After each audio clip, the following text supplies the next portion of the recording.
Sure my microphone's on.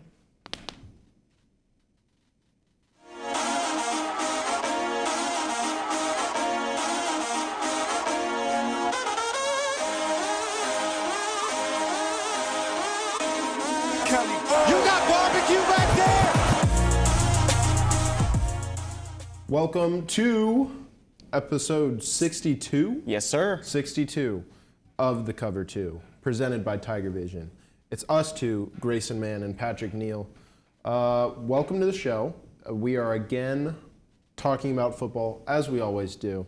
We're going to be doing studs and duds. And Grayson brought to my attention today that next Monday is... This Monday. This coming Monday. Well, yes. the Monday, we're 2 days past it, is what I meant.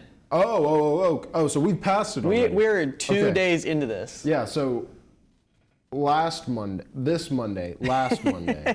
was 2 years of us filming the show. So good work, Zach, because Zach's been with us since the beginning. Connor, you as well. But yeah, it's been 2 years, which is kind of crazy to think about. On October 9th, 2021, we gathered here in TigerVision for a glorious 2-year run that has featured me falling on my butt on YouTube that is now public. It's featured some retirements, some crazy stories. It's been a heck of a ride, Patrick. It has been. But that's our first stud for sure. Yes, studs. The Cover 2. Anniversaries. You want to get to NFL studs. I do. As we do, Patrick, I love talking about the positives and the negatives. We have fun here. Yeah. About our little favorite sport known as football in the NFL. Week 5. Give it to me, Patrick. Let's just kick this off with a positive. Let's get the happiness rolling. Tell me what you're thinking. I mean, I'll start with a positive. I'll go with the 49ers are the best team in the league. That's right. They're the most complete team in the league. They beat the Dallas Cowboys 42-10 on Sunday Night Football. You know, I was getting back home from a flag football game. We won, by the way. But I was getting back home from that. You know, I had a lot of exams I had to study for this week. Most of them are gone now. But I was like, you know what? I'm going to take a break and watch this game anyways. And it didn't really live up to the hype much. Although I thought the 49ers were going to win, I didn't think they'd win by 32.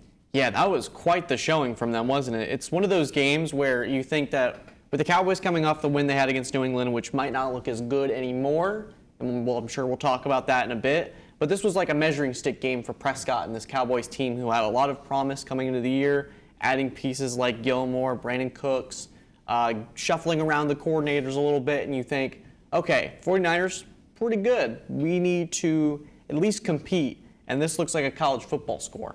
Yeah, I mean, I just don't know how you attack this 49ers team and like be super successful with it. I mean, you had George Kittle go off for 3 touchdowns this game. Shout out my fantasy team. You can, like, anybody on this offense can score and instantly have a game where they're scoring 3 touchdowns. You know, you have Debo, you got Ayuk, who's really come into his own this year in a contract year. You have Kittle, of course. You have McCaffrey, who is, I believe, he has a chance to tie the all-time record for consecutive games with a touchdown this coming week, if my memory serves me correctly. But he scores at least once a game. Brock Purdy is doing a fantastic job in this offense, playing really, really well. And then on defense, you have guys like Fred Warner, who is fantastic, perhaps the best linebacker in the league. And you also have the reigning defensive player of the year in Nick Bosa. Did you know that Christian McCaffrey isn't even leading the team in rushing yards? Really? It's a guy by the name of Mr. Jordan Mason. Really? Georgia Tech football Jordan alum. Mason. I didn't either. I was looking up the stats from this game and I thought, wait, who the heck is Jordan Mason? Wait, so on the season? Yes. Wow. No, he was the leading rusher on the night. Yeah, Christian McCaffrey's their leading rusher. Jordan Mason, though, 16 carries, 90 yards, led the team in rushing on Sunday night. Yeah. Pretty impressive that the 49ers continue to find guys. And that's, I think, what is about this team. It's the people that you don't know. And so I think, Patrick, there's this conversation that's starting to circulate around the media circle, the pundits, talking about Brock Purdy, undefeated as a starter when he finishes from start to finish. I don't count the NFC Championship game because he broke his elbow in like 2 series. So He's 11-0 as a starter. Do you know the last time he lost a football game? Was the Cheez-It Bowl. I was That's just right. about to say. He is not the cheesiest. He is undefeated as an NFL starter. That's though. right. But not the cheesiest. That's us. So you remember a spiked pick six to Mario Goodrich. That's the last time Brock Purdy has lost a football game. Yeah. But he's playing fantastic. And, yeah, like I mentioned, I just don't know where you see any weakness in this 49ers team. They're good at every single level on their defense. You know, their defense is playing really well despite losing D'Amico Ryans to the Texans, they're also doing really well on defense. And this offense is just fantastic. You know, hopefully everybody stays healthy because Yes. they're really, really fun to watch. And it feels like every year that's kind of that's like the main thing that's holding the 49ers back is injury, especially at the QB position. So hopefully they can stay healthy because, yeah, they're a really, really exciting team. But I wanted to ask you, is this more of a 49ers win or a Cowboys loss? You know, classic question when... It's a classic. That's a good one. It's a classic, you know, ESPN first take question. You know, did this team win the game more or did this team lose the game more? Skip. You got to get the Shannon Sharp now on first take. But I think you could say this is a little bit of both if we're going to be fair. I mean, Dak Prescott, who promised to everybody, so I'm holding him accountable on this, that he was not going to throw more than 10 interceptions this year. He's got 5. So he's not on the greatest start in terms of that holding up that promise. So 3 turnovers. I know a couple of them were in garbage time when they already were down. I think this is more of just San Francisco forcing the issue and being the team that they are is so tough to stop offensively. Brock Purdy was pretty much flawless throughout this game. George Kittle had one of his better nights as a pro. So you could say the Cowboys shot themselves in the foot multiple times, but in the same instance, I think San Francisco is just that good. Yeah, and do you think where do you think Dallas's issues are coming from? Do you think it's Dak? Do you think it's Mike McCarthy? Do you think it's, you know, Kellen Moore's moved on, so now McCarthy's back calling the offense? What do you think it is? I think it's the same issues we've seen with Prescott in his entire career. When he's playing with a lead, when the run game's working, when everything's perfect, he's one of the better quarterbacks in this league. It's one of those quarterbacks where it's like he's in this weird state of he's not great, but he's not terrible either. So when you have the right situation and all this good stuff going for him, he can't, if you're down 28-10 in this situation with a 49ers team like that, Dak Prescott's not the quarterback that's going to lead you back. Maybe a Mahomes or maybe, I think Mahomes maybe, or Josh Allen or Trevor Lawrence. And we've seen Trevor Lawrence do that against the Chargers last year in the playoffs. I don't think Dak Prescott's in that stratosphere. Yeah, I mean, I don't think he's in the elite tier, but he's still a Yeah, he's not a screw up. I'm not trying to like dismiss it. Yeah, I think he's still like a fringe top 10 level QB, and I feel like the issue is more so like the offense. I think Kellen Moore's gone on, and you know, this offense hasn't looked. I mean, there's been a few times where it's looked good this season, but generally, you haven't been super impressed with it. I mean, CeeDee Lamb had, I think, 4 catches on Sunday. You know, Tony Pollard hasn't been quite, I think, what everybody thought he would maybe be. He's still been good, but I don't know. This offense, this Texas Coast thing that they were talking about on the broadcast, Chris Collinsworth, you know, kind of a... Now here's the guy. Yeah, just the West Coast, but they're branding it to Texas since it's the Cowboys, and the Cowboys need to have their own thing. McCarthy's got to have his own thing. Jerry Jones has got to have his own thing. I just don't know if it's quite working.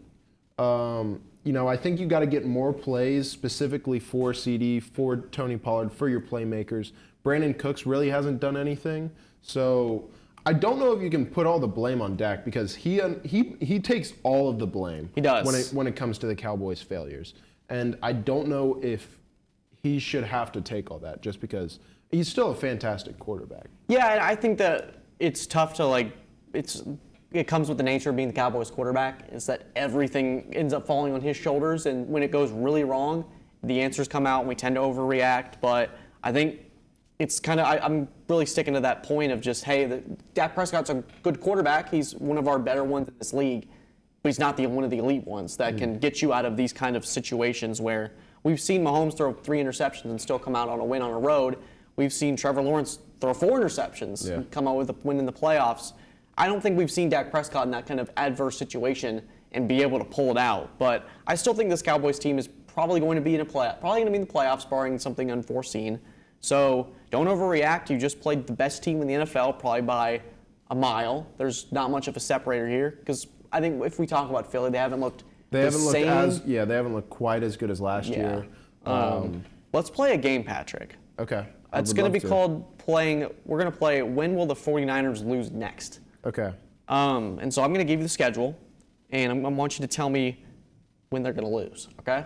Sounds good. Okay, so this Sunday is at Cleveland, but Deshaun Watson's questionable. Yeah, I think P.J. Walker is likely to start, I believe. I'm watching that one. I think I saw that. Unfortunately, Dorian Thompson-Robinson may not get another shot Yikes. after that last game. But I can't see the 49ers losing that one. I mean, the defense has been good from Cleveland, but if you aren't getting high-level QB play with the Browns, I don't see them pulling that one out. The Vikings, Monday Night Football on the road. So the Vikings, we may talk about them in a minute because I have them in my duds category. Yes. But they have not been great. They've regressed maybe a little too much. A lot. Yeah, they've regressed a lot.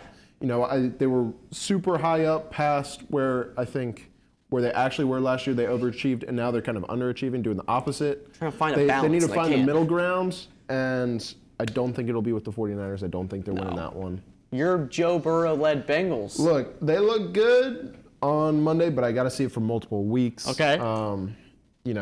Burrow looked the healthiest he's looked all season, and he was moving around a little bit, which is why they were able to pull that game out. But, I mean, if we're basing this solely off of, who's the better team, the 49ers are the better team, I think they'd probably win that one. So now we get to November. So the Niners might not have lost a game yet. Play the Jaguars on the road. Oh. See, I don't know. Could it be like Trevor Lawrence just has an elite game and somehow, wins against them? Maybe, but yeah, I don't know.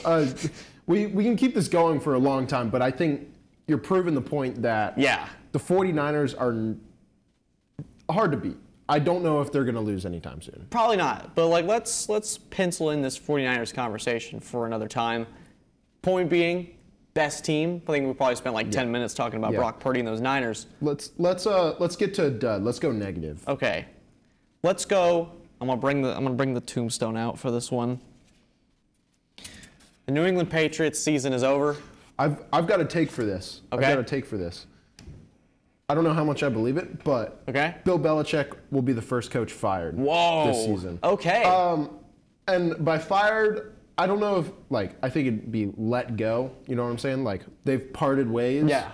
But that's my take. I'll elaborate on it in a second. But talk to me about this team. Okay. So you know how you're always in your mind as a fan. You're like, well, it can't get any worse than last Sunday, right? It didn't get quite as bad. It was by 1 point, Mr. Yeah, Patrick Neal. So you're sitting there. A little better. We're gonna do what we did last week. We're gonna put you in the mind of Grayson Mann. Okay. You should close your eyes once again. If you watched last week, I did this as well. You just watched your team get eviscerated on a Sunday afternoon with all your friends from back home against the Dallas Cowboys. But you're thinking to yourself on the way home. You're rationalizing. You're thinking this Cowboys team's pretty good. I mean, Dak Prescott, Tony Pollard, CeeDee Lamb, and Christian Gonzalez and Matt Judon were hurt. Yeah, Mac Jones didn't have his best game, but we've seen him bounce back in certain spots. It can't get any worse than this. And you look at the team ahead. You look at the Saints and the Raiders, thinking that's two winnable games. The Saints' offense hasn't looked as great, and the Raiders, as we know, can be a mess. And so you get to Sunday. You just had Bojangles. You're feeling very good. Those Bowberry biscuits did hit a difference. Not sponsored, by the way. And you sit on the couch and you watch the same thing happen again. And you're thinking, this isn't just a bad football team. This is a terrible football team. Some would say the worst in the league. Ooh. And you open your eyes and you think, this is the reality of the season. Yeah. RIP. Yeah, I mean, I don't know if they're the worst team in the league. I'm ready to coin it. The Panthers are pretty I think terrible. the Panthers might have a better receiving core than this New England team. Ooh. Adam Thielen would Adam be Thielen or Kendrick Bourne? Adam Thielen. I guess at this point. If we're looking at top paid receivers, Juju Smith-Schuster has 90 yards on the season, or Adam Thielen. That hurts when Jacoby Myers is doing what he's doing in Vegas. But look, I don't know. I just feel like the Belichick era might be over. You know, he's had a lot of questionable decisions, especially with player personnel more so. Mm-hmm. I mean, he's still a fantastic coach, and I think if he were to be like, if he were to part ways with the team, he'd instantly be picked up by another team. Probably. But I just feel like they're kind of in different stages of life right now. You know what I'm saying? Yeah. Like the Patriots, I think, kind of have to, after the season, or at least like while the season is still happening, think about rebuilding this team. I don't think Mac Jones is that guy. I think you probably move on from him. I don't think you give him the 5th-year option at this point. No, you probably either find a way to trade him because the cap's not gonna be crazy on his. Yeah, I don't know. I don't know where you would trade him to, though. Is the only thing. Yeah, that's the point. But Maybe put him back in the same QB room as Bryce Young. Just you know, just try to make it work. Make Carolina, Alabama light, but. I think at this point, I looked at the New England Patriots schedule with the new context, and they're probably going to win 4 or 5 games and be picking in the top 5. And so it's just time to blow it up. I think if Belichick's unwilling, I think the first step is to rescind his GM duties and say that let's let you just coach because you're clearly a football mastermind. You're not a mastermind when it comes to personnel decisions. Is he going to take that kindly, though? That's where I think that this train probably stops. Like I think what probably happens is, you know, Bobby Kraft in there and Bill go in, have a nice little conversation that turns into a not so nice conversation, where I think they just end up deciding it'll be better if, you know, we get another coach, we get a new GM. And you get to go coach some team that would really use your help. You know, you get somebody like, I don't even know, Chargers or who needs a coach right now?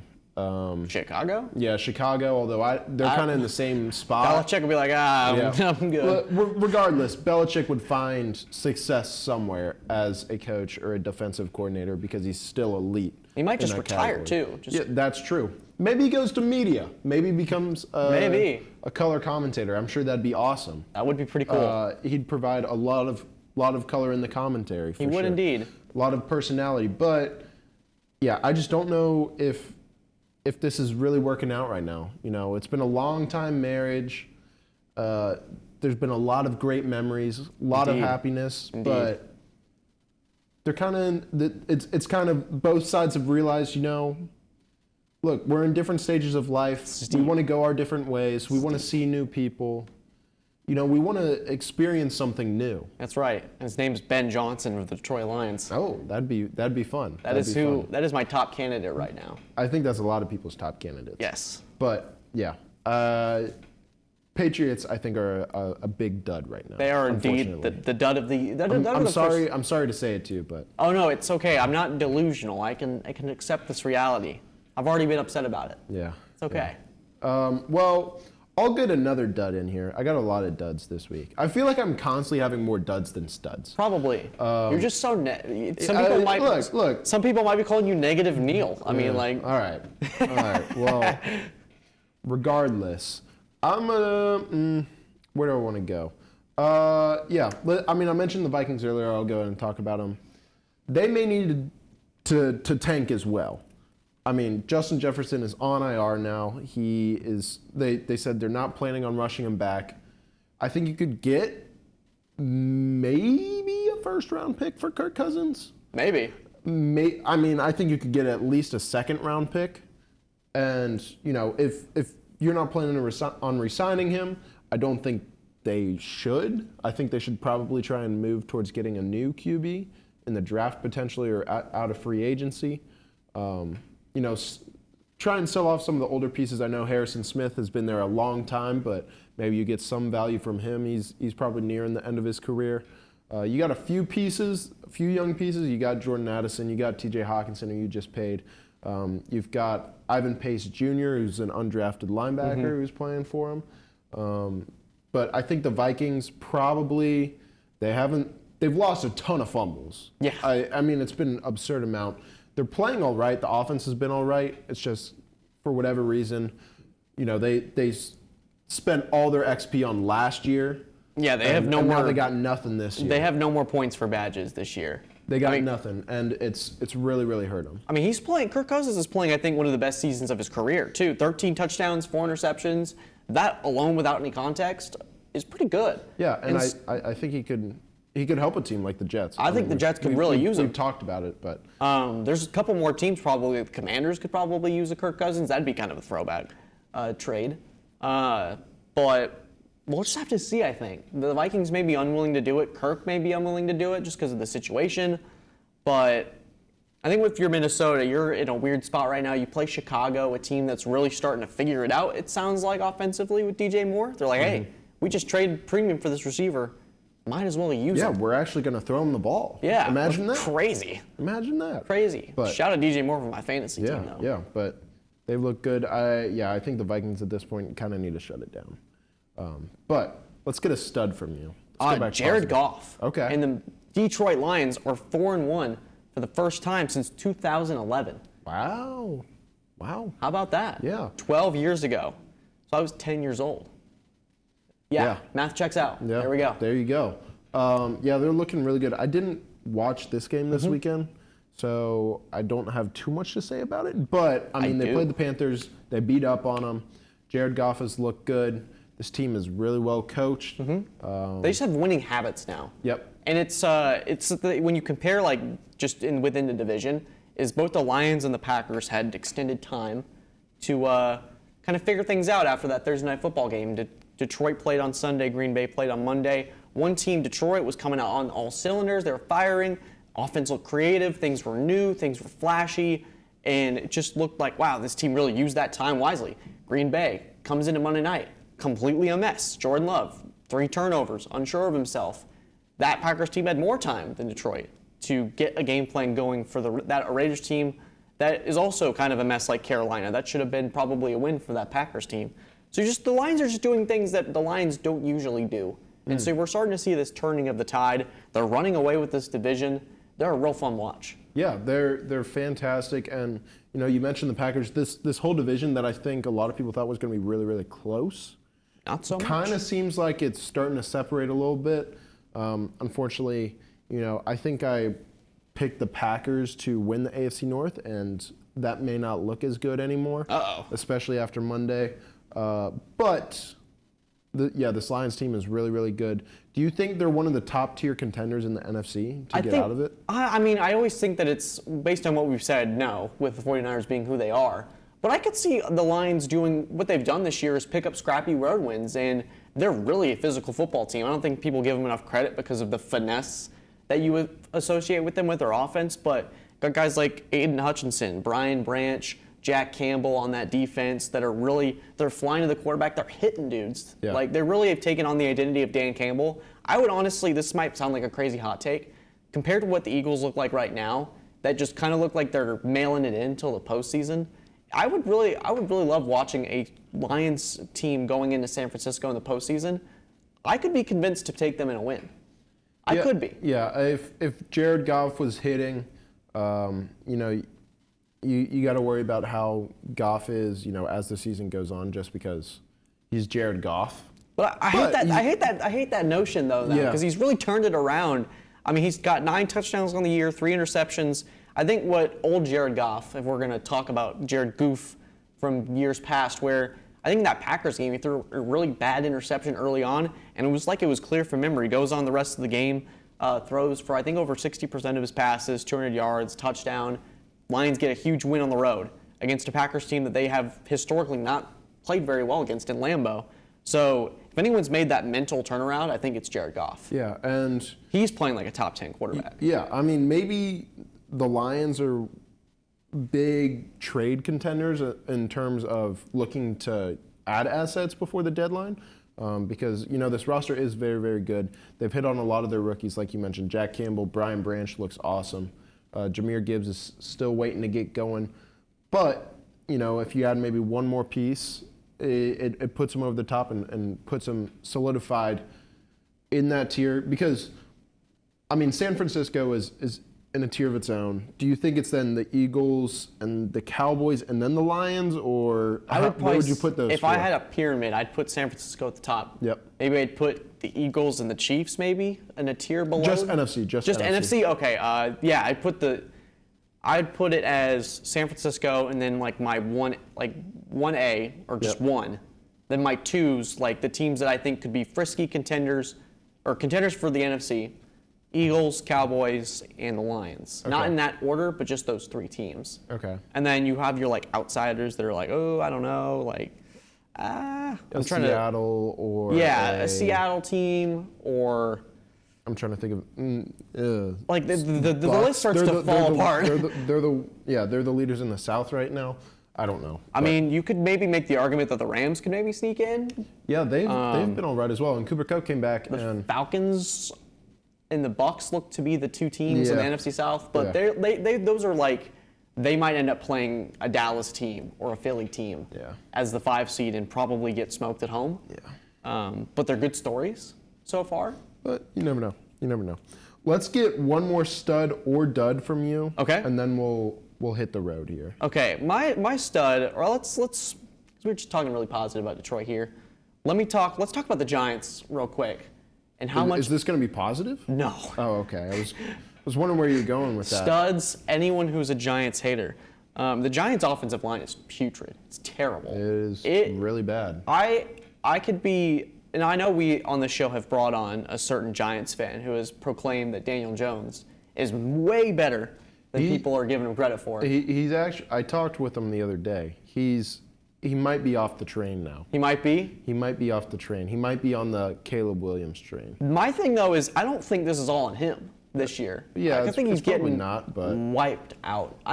Someone made this bold proclamation that Brian Daboll should resign because his talents are being wasted at the Giants. Yeah, I mean, whoa. It is a bottom tier roster when you look at it. Yeah. From head to toe. I mean, what excites you on that Giants team? Jalen Hyatt that they haven't used yet? Saquon? I mean, you've got Saquon. You've got Andrew Thomas on the offensive side of the ball. You've got Evan Neal calling out the New York fan base. Yeah. Calling him patty flippers. That's a bad look, especially when you're getting toasted. You're blocking your own guy. Yeah. Defensively, they've got Dexter Lawrence, of course. Kayvon Thibodeau is okay. You got Deontay Banks. Isaiah Simmons is for the Clemson fans in the room. It's just not the best of rosters. You know, they kind of overachieved a little bit like the Vikings last year, I think. And they're just falling apart. And they've absolutely just fallen apart. I mean, yeah, just giving Daniel Jones $40 million is a bad look. Would a team trade for him? Maybe if they could say, hey, we can take last year and replicate it. With like better, he's on like the bottom. You know how I was talking about with Dak Prescott that things need to go right for him to go well. This is more of an extreme for Daniel Jones where it like needs to be 100%. Like Dak Prescott could handle like an early interception and maybe overcome that. If Daniel Jones has that going for him, oof. Like man, not many quarterbacks can succeed though in that situation with that receiving room, offensive line. It just looked. I think the pick 6 they had off of Tua, which was like off of a weird wobbly bounce, was their first touchdown they've scored in the entire first half this year. Ugh. Oof, terrible. Everybody's always talking about, is this guy an elite QB and like what's the test for that? Put that QB in the Giants offense. Who still looks good? That's the elite QB test. Oh my goodness, not many. It may just be Mahomes. Which poor soul is signing up for that, though?